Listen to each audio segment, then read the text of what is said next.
Bonjour, merci beaucoup chère Brigitte, chers dirigeants du sport français, chers amis, chers élus aussi. Vous êtes nombreux ce matin à venir pour ce moment important, un moment important dans la campagne puisqu'on va y parler de sport et un moment rare. Important mais rare. Malheureusement, depuis déjà quelques mois, les sujets importants sont rares et pourtant, je viens devant vous à la fois, bien sûr, en tant que candidate à l'élection présidentielle, une candidate qui sait que le sport change la vie, une candidate qui sait que le sport, c'est une école de la vie.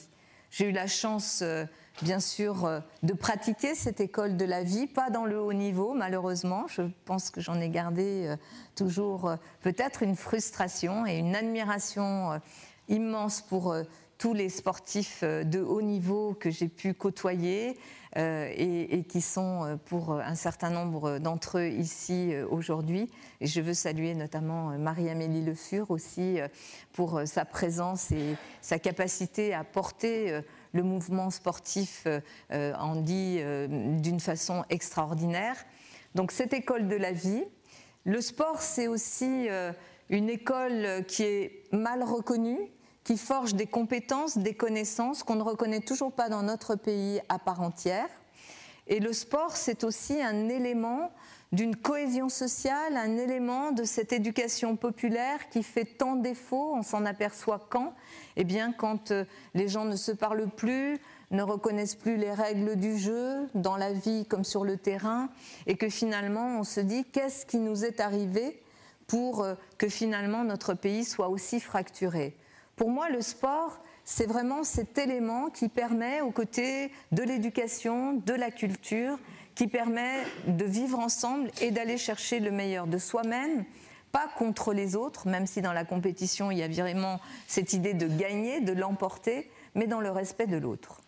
Et puis, le sport, parce que ces dernières années, en tant que maire de Paris, j'ai eu aussi l'occasion de porter avec vous, et on a gagné ensemble, quelque chose qui nous paraissait inimaginable, tant on avait essayé, tant on s'était engagé dans la bataille et tant on avait à chaque fois été si près du podium, mais quand même pas sur le podium. Je parle bien sûr de ce que nous avons fait ensemble avec ces Jeux olympiques et paralympiques que nous avons gagnés ensemble en 2017. Comme vous, je m'y suis engagée corps et âme. En 2015, quand j'ai décidé aussi d'engager Paris, et je me souviens de nos discussions avec, est-ce qu'il est là? Denis Massiglia. Voilà, Denis, je ne te voyais pas. Avec Denis et bien d'autres, et bien sûr aussi avec Bernard Lapassé et Tony Estanguet. Lorsque nous nous sommes engagés, je me suis dit, je sais quand on perd, ça fait très mal. Parce que j'avais vu ce qui s'était passé notamment au moment de notre défaite pour les Jeux de 2012. Mais quand même, à ce moment-là, ce qui m'a déterminée, c'est d'abord de voir un mouvement sportif engagé, qui avait réfléchi, qui, à la question que je leur avais posée, comment on fait cette fois-ci pour gagner, avait plein de réponses. Et ensuite, je voyais aussi l'état de la société française. On sortait des attentats de janvier 2015 et je me suis dit, il y a une jeunesse là qui a besoin quand même qu'on lui donne un cap, qu'on lui donne quelque chose d'enthousiasmant, quelque chose qui la motive, qui la tire vers le haut et qui soit fédérateur. Et il n'y a rien de plus fédérateur que des Jeux olympiques et paralympiques. Je m'y suis engagée avec vous, corps et âme, et on a gagné. Et j'ai encore en tête ces moments extraordinaires, le moment de Lausanne, où là on sait qu'on va gagner puisque Los Angeles accepte d'être en 2028 et nous en 2024, et puis le moment de Lima que nous célébrons tous ensemble. Mais pour moi, ces Jeux olympiques et paralympiques, puisque nous sommes à la veille de ces Jeux, que nous les préparons avec beaucoup d'énergie, de constance et d'engagement, ces Jeux, ils doivent nous permettre justement de remettre aussi le sport à la place qui doit être la sienne dans la société. Le haut niveau, la performance sportive, l'accompagnement des athlètes de haut niveau, y compris quand ils arrêtent leur carrière, l'accompagnement des clubs, parce qu'il n'y a pas d'athlètes de haut niveau s'il n'y a pas à la base un club, avec des bénévoles, mais aussi avec des professionnels qui accompagnent, qui détectent et qui permettent à ces jeunes de devenir les médaillés de demain. Et puis aussi, c'est faire vibrer ce sport comme un élément de fédération dans un pays qui est tant divisé. Et c'est aussi progresser là où on a tellement de blocages, nous ici en France, à faire admettre que le sport c'est la santé, que l'activité physique à l'école, ça n'est pas simplement une petite phrase qu'on devrait écrire à la fin d'un programme présidentiel en se disant « Ah bah oui quand même, faut qu'on y pense ». Parce que c'est bien de lutter contre l'obésité. Non, ça doit être un élément de la formation. On doit intégrer dans la formation le sport comme un élément qui permette justement d'acquérir des connaissances, des compétences qui seront reconnues. Je vais terminer là-dessus. Il y a tellement de blocages dans notre société, tellement de blocages, parce qu'on considère encore que le sport, c'est pour ceux qui n'auraient pas, en gros, je dirais pas les capacités, mais en tous les cas l'envie d'aller vers des études théoriques, parce qu'on sépare encore ce qui est du domaine de l'expérience, de ce que l'on acquiert par l'expérience personnelle et ce que l'on acquiert par des connaissances qui nous sont transmises. Moi, je n'ai pas cette approche-là, parce que je sais que quand un sportif de haut niveau, quand un sportif ou une équipe a une stratégie pour gagner, s'entraîne, programme, eh bien, il ne fait pas travailler que ses muscles. J'ai eu l'occasion de le dire en 2017 au ministre de l'Éducation nationale, actuel, puisqu'il a une certaine durée, et je lui ai dit, enfin, avec les JO, on va pouvoir montrer que le sport, ça permet d'acquérir des compétences qu'on va pouvoir valoriser et qui donneront à tous ces jeunes une possibilité, y compris après dans leur vie professionnelle, d'exprimer ces compétences-là. Et il m'a répondu, vous pensez à quoi? Aux sports cérébraux? J'ai dit, ben non. Je pense qu'en fait, quand vous êtes soit dans une équipe, soit que vous faites un sport individuel et que vous élaborez cette stratégie, que vous pensez, que vous mesurez, que vous gérez votre effort, que vous gérez votre stress, que vous gérez ce qu'implique une compétition, que vous gérez l'échec, que vous remontez sur le cheval quand il faut parce qu'on est tombé, eh bien, c'est bien plus que justement des muscles que l'on fait travailler, c'est une intelligence. Donc faire reconnaître cette intelligence du sport aussi dans les parcours scolaires et professionnels, c'est quelque chose qui m'a toujours motivée et qui fait partie du programme que je pose. Et enfin, dernier mot, pour ça il faut un ministère du sport de plein exercice. Il faut bien sûr reconnaître le rôle des clubs, simplifier évidemment la gouvernance du sport français. Il nous faut aussi reconnaître le rôle des collectivités territoriales qui sont celles qui portent les équipements et faire un plan d'investissement sur des équipements sportifs de 5 milliards d'euros et porter le budget du ministère des Sports à 1,5 milliard. C'est tout le moins, c'est tout ce que l'on doit faire là si l'on veut vraiment être au rendez-vous et faire en sorte que les Jeux olympiques et paralympiques ne soient pas simplement une séquence dans laquelle il y ait beaucoup d'enthousiasme et ils seront réussis, mais qu'ils soient aussi un moment fort qui change profondément notre rapport à la vie, notre rapport à la santé, notre rapport aux autres grâce au sport. Je vous remercie. Merci beaucoup. Je vais vous demander de vous approcher un petit peu pour la séance de questions-réponses, pour approfondir peut-être certains sujets avec nos partenaires qui sont au premier rang. Peut-être une première question de ma part. Vous avez beaucoup parlé de sport comme une école pour fédérer, pour vraiment essayer d'avoir une cohésion. Est-ce que finalement, au cœur de ce programme, si demain vous êtes élu président de la République, le sport à l'école aura une place différente de celle qu'il a aujourd'hui ? Oui, 1000 fois oui. Vous savez, d'abord, il faut qu'il y ait pas simplement une demi-heure d'activité physique chaque jour. Il faut qu'il y ait au moins 3 ou 4 heures de sport à l'école, surtout, notamment à l'école élémentaire. Bien sûr qu'il faut que le sport à l'école existe. Et vous savez, je me suis beaucoup battue et je me suis appuyée notamment sur la campagne qu'on a menée sur les Jeux olympiques et paralympiques pour essayer de faire bouger le ministère de l'Éducation nationale et aussi l'enseignement supérieur pour reconnaître les classes à horaire aménagé sport, qui est quand même extrêmement compliqué à monter. C'était très très difficile parce qu'il y avait encore cette appréciation du sport comme quelque chose qui se fait à côté. Autant on a intégré dans notre système éducatif les classes à horaire aménagé musique par exemple, mais autant sur le sport, ça progresse, hein, heureusement, mais ça reste un combat. En tous les cas, il y a 5-6 ans, c'était vraiment un combat que d'essayer de faire admettre, par exemple, dans une ville comme Paris, qu'il puisse y avoir différentes écoles, différents collèges, différents lycées qui permettent à des jeunes de pouvoir suivre un double cursus sans qu'ils soient pénalisés. Ensuite, au niveau aussi de l'enseignement supérieur, tout ça reste extrêmement timide et quand on voit par exemple que aux États-Unis, même si je ne valorise pas le système américain d'éducation et d'enseignement supérieur, mais quand même les sportifs sont recherchés pour leur performance sportive parce que ça fait partie aussi de la valorisation des universités que de dire tel et tel sportif est dans notre parcours de formation. En France, on est très très loin de ça. Donc il faut des enseignants, dès les écoles, enfin dès l'élémentaire. Ça veut dire des filières STAPS où on va former plus de jeunes.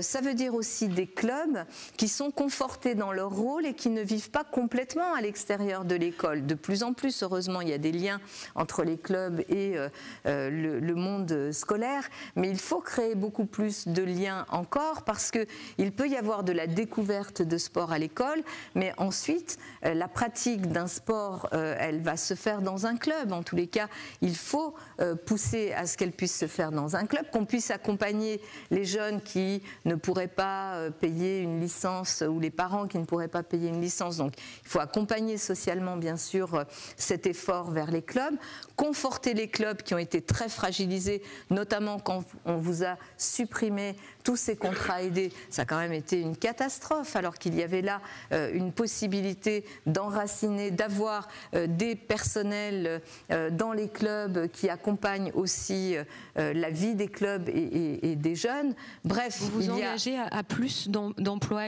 enfin le retour finalement de ces contrats qui ont été un petit peu supprimés ces derniers temps. Bien sûr, il faut absolument que ce type de contrat qui nécessite un subventionnement, parce que sinon ça ne marche pas, l'équilibre économique, c'est aussi une façon pour l'État d'aider la pratique sportive que de financer, de subventionner des emplois aidés, notamment dans le monde du sport. Et là aussi, les clubs sont, via le bénévolat et via ces emplois, parce qu'il faut aussi, bien sûr, des personnes qui soient rémunérées et qui soient des professionnels, sont aussi un élément extrêmement important pour favoriser la pratique sportive, pour faire en sorte que la culture sportive irrigue vraiment notre société, et dès le plus jeune âge, parce que c'est là qu'il faut commencer. Mais je le redis, il faut vraiment qu'on arrive à valoriser le parcours de nos jeunes sportifs qui, souvent d'ailleurs à l'adolescence, on voit bien que c'est là que les choix se font. On est dans un pays qui sélectionne beaucoup trop au plus jeune âge et du coup qui se retrouve avec un vivier quand même relativement faible, alors que si on avait et si on rassurait aussi les parents sur le fait que si un enfant qui a des capacités sportives intéressantes et qui aime le sport veut s'engager dans une voie sportive, ça ne sera pas pour lui à la fin une difficulté pour aller dans la vie, puisqu'on reconnaîtra la valeur de cet engagement, de cet effort et de cette école du sport qui, je le redis, est une école à part entière, qui apporte de la méthode, y compris de la méthode dans la pensée. Ça n'est pas simplement agir sur ses muscles et sa performance sportive. Merci beaucoup pour cette réponse. Je vais maintenant m'adresser aux partenaires de cet événement, à ces organisations qui ont travaillé ensemble pour le préparer. Et je vais tout d'abord donner la parole au mouvement sportif et à Marie-Amélie Le Fur, présidente du comité paralympique. Il faut lui apporter un micro, s'il vous plaît. Merci beaucoup. Marie-Amélie, une petite question concernant le CPSF, je crois, sur l'accompagnement des athlètes. Merci, bonjour Madame Hidalgo, donc Marie-Amélie Le Fur, présidente du comité paralympique et sportif français. Comité paralympique qui compte 41 fédérations membres, qui est le représentant français du comité paralympique international, et à ce titre qui a pour mission de représenter, coordonner et accompagner l'ensemble des acteurs engagés dans le développement d'une pratique sportive pour les personnes en situation de handicap. Notre ambition, vous le savez, elle est très simple, c'est de remettre le sport au cœur du parcours de vie des personnes en situation de handicap. Et à ce titre, nous pouvons compter sur le maillage territorial, sur les clubs de nos fédérations et énormément d'associations sur l'ensemble des territoires et principalement un réseau de bénévoles très fort.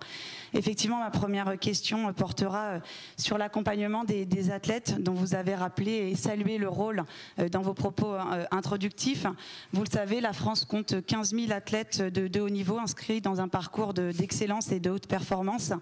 Ces sportifs qui sont désormais réunis sous la bannière de l'équipe de France unifiée portent de la plus belle des manières les valeurs d'excellence, les valeurs du sport, les valeurs de l'unité, celles du partage. Mais on sait aussi toutes les complexités qui sont adossées au statut de ces athlètes de haut niveau et dans un système de concurrence toujours plus élevé dans le monde olympique mais également dans le monde paralympique. Je voulais savoir si vous étiez élu président de la République, ce que vous proposeriez en termes de double parcours, de rémunération, d'accompagnement, de couverture sociale pour ces sportifs de haut niveau, afin qu'ils puissent se concentrer pleinement sur leur carrière sportive et permettre à la France, dans les différents Jeux d'été et d'hiver, de faire rayonner la France. D'abord, bien sûr qu'il faut, vous avez cité le nombre d'athlètes très important et en fait l'absence de statut qu'il y a. Donc finalement, chacun est un peu soit livré à lui-même, soit dans des fédérations qui ont une histoire, une pratique dans les sports co. Enfin, je veux saluer ici toutes les fédérations, mais c'est vrai que l'exemple que nous apporte par exemple le hand ou le basket, qui quand même depuis plus de 30 ans sont au plus haut niveau, nous ont montré que parce que c'était un sport scolaire, un sport très ancré dans l'éducation populaire, finalement il y a eu ce lien très fort entre sa dimension populaire et sa dimension de performance qui a permis quand même de fournir, de porter et d'applaudir encore aujourd'hui des athlètes et de créer une sorte de modèle, même si le modèle économique pour tout cela est quand même très compliqué. Donc pour moi, il faut un statut pour ces athlètes qui leur permettent de ne pas être simplement livrés soit à la concurrence. Il y a des modèles autres, je pense à la Grande-Bretagne, des modèles privés où finalement ce sont des entreprises privées. Je ne dis pas qu'il n'en faut pas, mais qui viennent et qui soutiennent tel athlète, qui le sponsorise, qui lui assure son statut, sa rémunération dans sa préparation et qui en font un élément intéressant pour le sport et intéressant pour leurs entreprises. Ce modèle-là peut exister, mais pour moi, il faut un modèle public, un modèle de service public qui soit là pour soutenir de façon générale sur l'ensemble du territoire les athlètes dans leur perspective à la fois athlétique mais aussi de reconversion.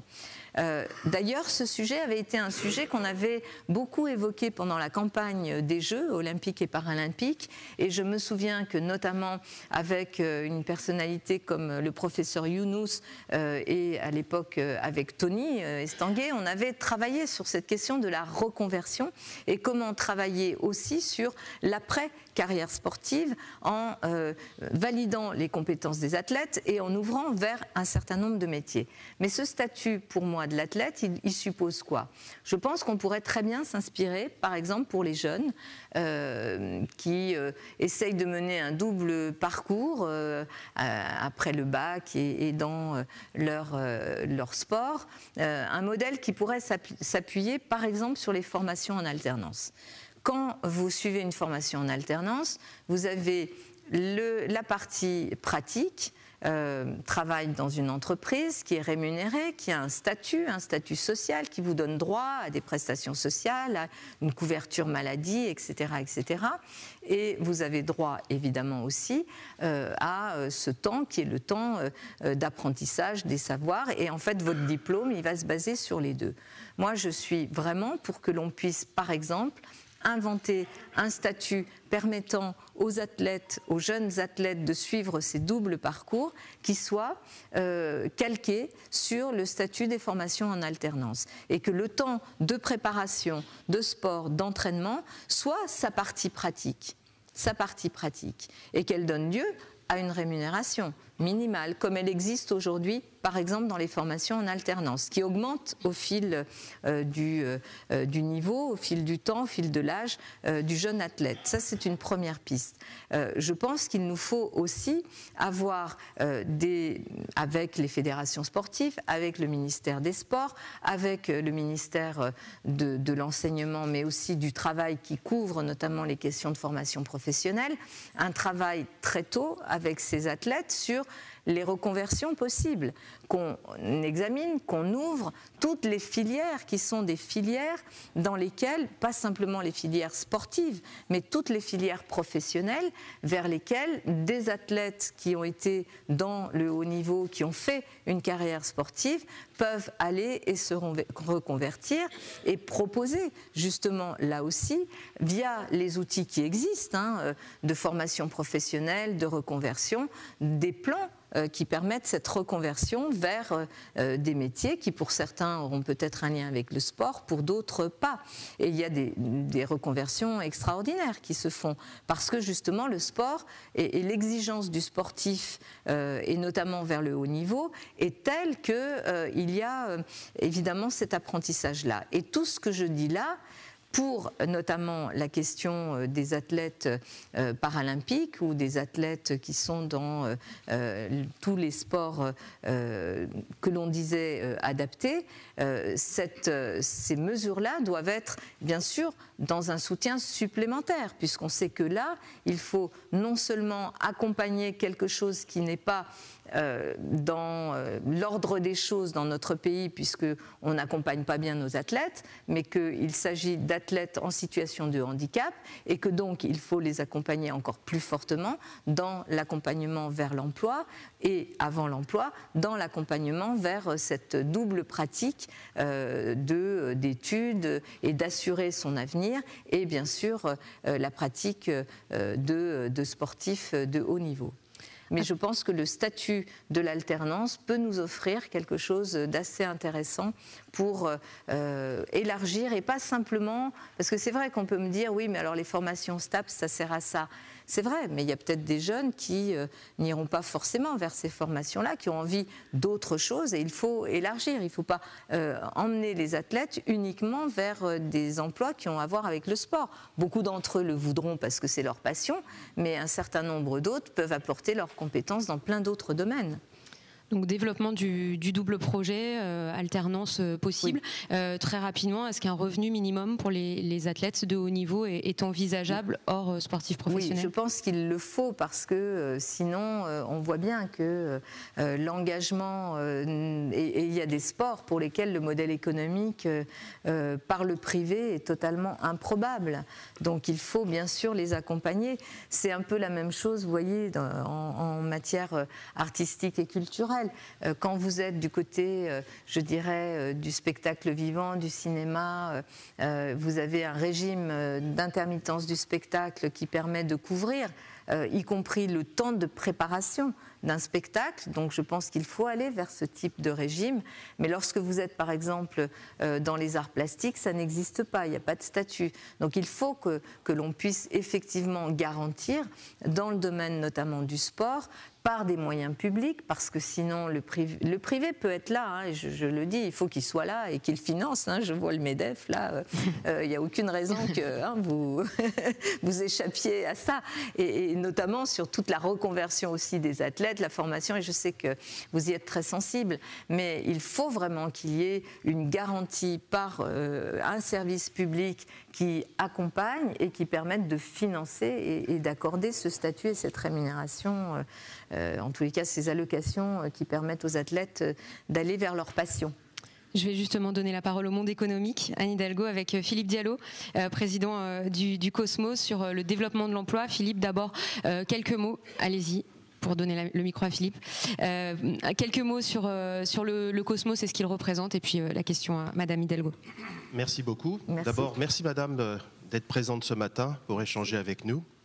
Effectivement, je préside une organisation qui s'appelle le Cosmos, qui est une organisation d'employeurs qui regroupe à l'heure actuelle l'ensemble des fédérations olympiques, non olympiques, des clubs professionnels de tous les sports collectifs, des organisateurs, Paris 2024, France 2023 ou ASO pour le privé, et puis des entreprises plus classiques dites du loisir marchand. Alors, nous avons parfaitement conscience que les bénévoles sont une des parties très importantes, des millions de personnes engagées qui permettent au monde sportif de fonctionner quotidiennement.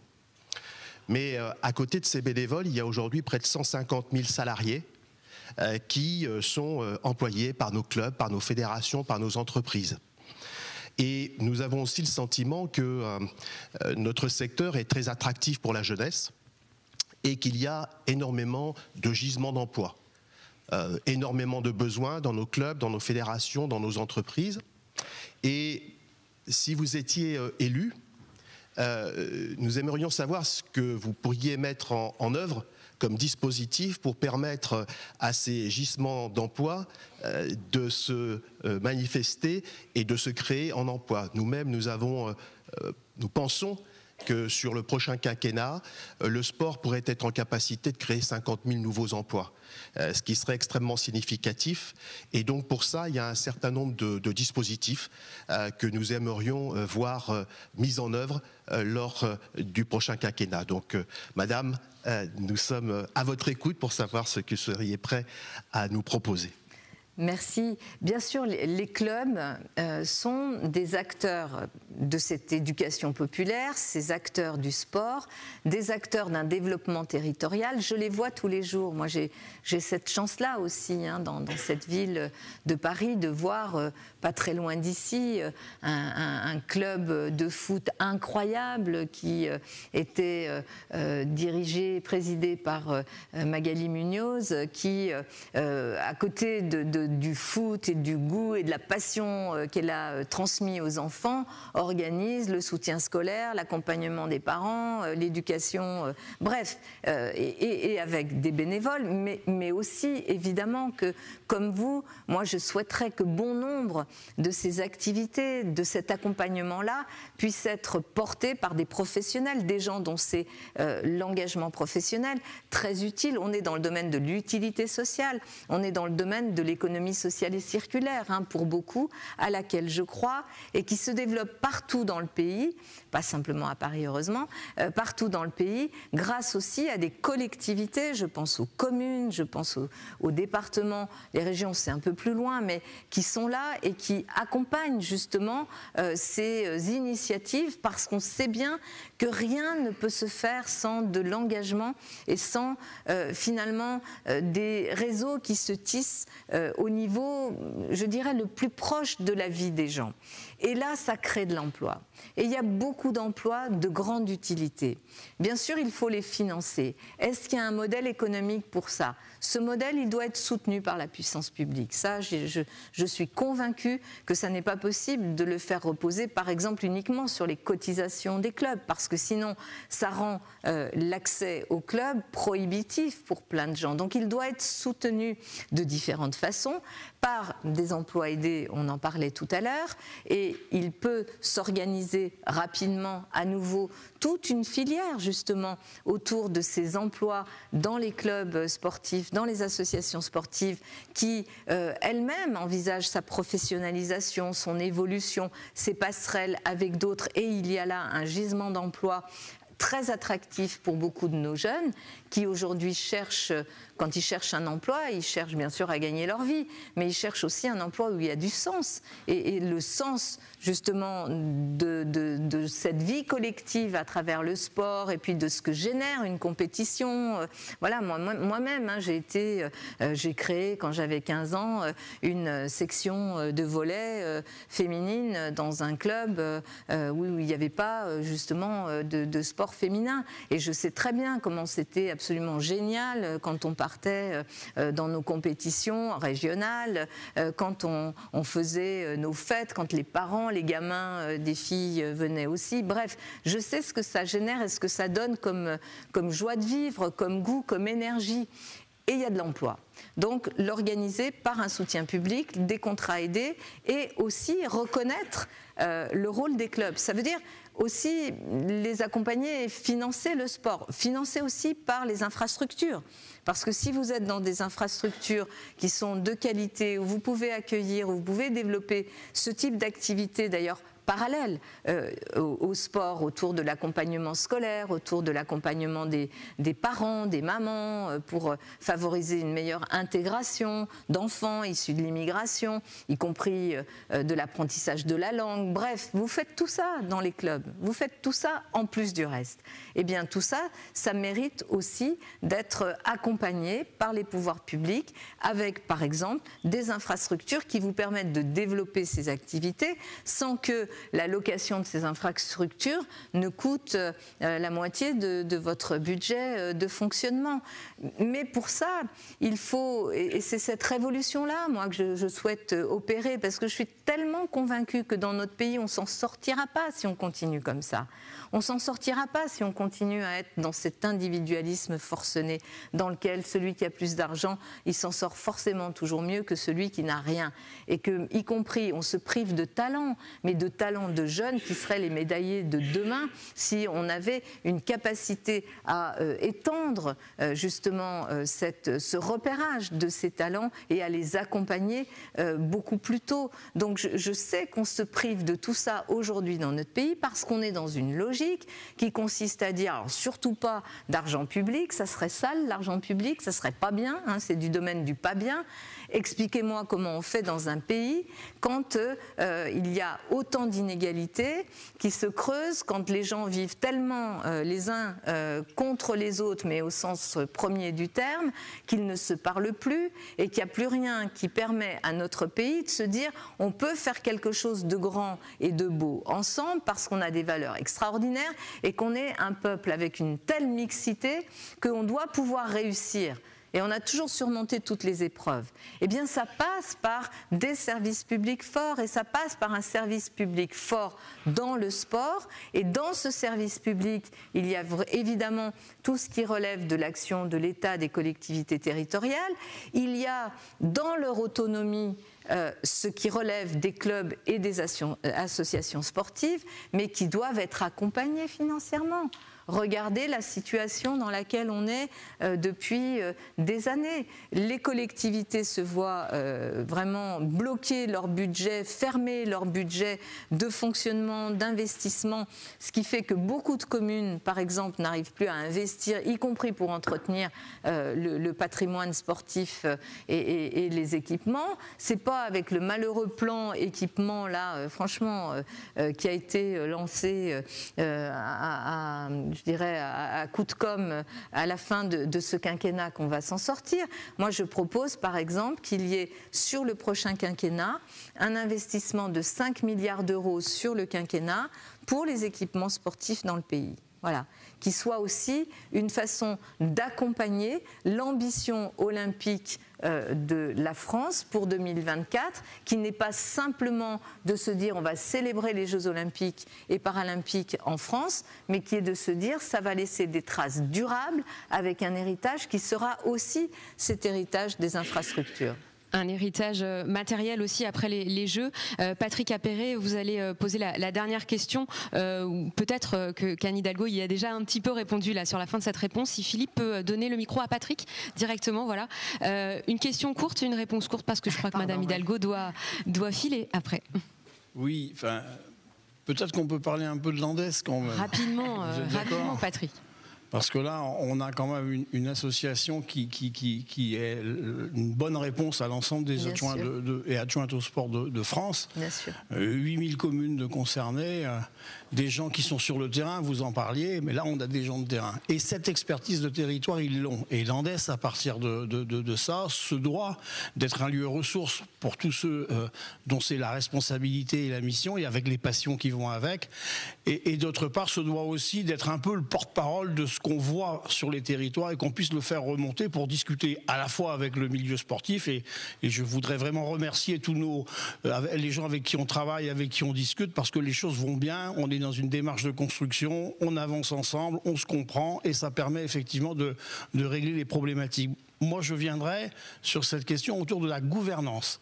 C'est de ça qu'il s'agit. Voilà, sur la gouvernance territoriale. Je voudrais vous en parler parce que c'est une vraie frustration pour nous, pour les collectivités territoriales. Parce que, vous le savez, les politiques sportives se dessinent dans les territoires.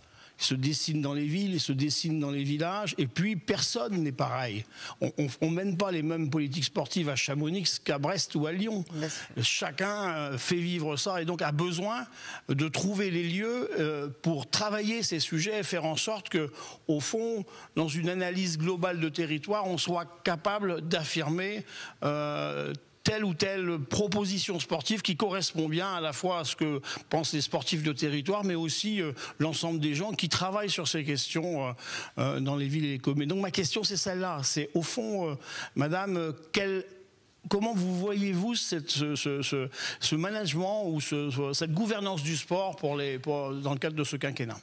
Moi, je suis très décentralisatrice. Je ne crois pas à la monarchie républicaine. Je ne crois pas à un homme seul qui décide de tout, qui vient vous livrer sa pensée, que tout le monde attendrait. Je pense que ça n'a aucune modernité, cette chose-là, ça n'existe pas. Il n'y a pas un pays moderne autour de nous qui fonctionne de cette façon-là. On s'appuie sur quoi? Sur les forces vives. Et les forces vives, c'est qui? Les acteurs de terrain, les acteurs économiques, les acteurs sportifs, les acteurs sociaux, les collectivités. Et on crée à l'échelle des territoires ces énergies, ces maillages, et on le voit partout d'ailleurs, partout. Quand vous avez des acteurs engagés dans le monde sportif, quand vous avez des élus qui en font pas simplement un sujet comme ça de tribune. Après, il faut voir ce qu'ils votent, les gens. D'accord ? Parce qu'on peut vous dire plein de choses sur « Ah, c'est beau le sport ». Moi, à Paris, je sais sur qui je peux compter, sur qui je ne peux pas compter. Et avec Tony Estanguet, sur les projets qu'on porte pour les Jeux Olympiques et Paralympiques, parfois on s'arrache les cheveux. Heureusement que j'ai une majorité solide avec Pierre Abadan et d'autres, et je salue aussi d'ailleurs le Parti communiste et notamment, je l'ai vu tout à l'heure, Nicolas Bonnet qui soutient, et Fabien qui soutient, et je le dis, voilà les projets qu'on porte, mais enfin bon, il y a un troisième candidat qui vient ce matin. En général, son groupe vote contre tous les projets. Voilà. Donc il y a un moment, il faut quand même regarder les choses. Non, je le dis parce qu'il faut être honnête. Et moi, je suis quelqu'un d'honnête. Je ne m'engage pas sur une cause si je ne porte pas pleinement cette cause. Voilà. Et je pense que, y compris les Jeux Olympiques et Paralympiques, ça fait partie de ce qui peut nous faire progresser, y compris dans cette gouvernance des questions sportives au niveau de notre pays. Il ne s'agit pas juste de se dire et d'opposer, parce qu'il y a plein de gens qui vont opposer le haut niveau et la proximité, mais ça ne s'oppose pas. Les gamins qui ont envie de rentrer dans un club, ils vont arriver des étoiles plein les yeux parce qu'ils auront vu Marie-Amélie, ils auront vu d'autres athlètes faire des performances, et c'est ça qui va leur donner envie un jour de devenir comme lui, comme elle, et de faire pareil. Et donc on n'oppose pas le haut niveau et le sport de proximité, on n'oppose pas le sport santé individuel qu'on pratique après, quand on n'a plus ou le temps ou la même disponibilité pour aller dans un club. Mais on n'oppose pas tout cela. Donc cette gouvernance sportive, pour moi, elle se fait vraiment à l'échelle du territoire, mais avec un ministère du travail, j'allais dire, du sport, un ministère fort, avec un ministre fort qui gagne ses arbitrages, et un ministre gagne ses arbitrages quand le président lui-même est convaincu. Voilà. Et donc, la présidente convaincue que je suis fera en sorte que mon ministre des Sports ne perde pas ses arbitrages et que le monde sportif, ce que le sport apporte à la nation, soit enfin reconnu dans notre pays. C'est une belle aventure et je vous invite à la vivre ensemble. Et si on nous avait dit, quand on s'est lancé dans la conquête des Jeux Olympiques et Paralympiques, qu'on allait les gagner facilement, personne n'y aurait cru. Eh ben, on s'est battu et on a gagné. Donc ce que je vous propose, ça se gagne aussi. Merci. Merci beaucoup. Et je veux saluer... Je veux saluer Patrick Caner qui a accompagné aussi toute la conquête des Jeux et puis une belle politique sportive dans le pays. Merci. Merci beaucoup. Merci Patrick Caner qui est avec nous aujourd'hui. Merci beaucoup. Merci. Anne Hidalgo d'être venue ce matin nous présenter votre vision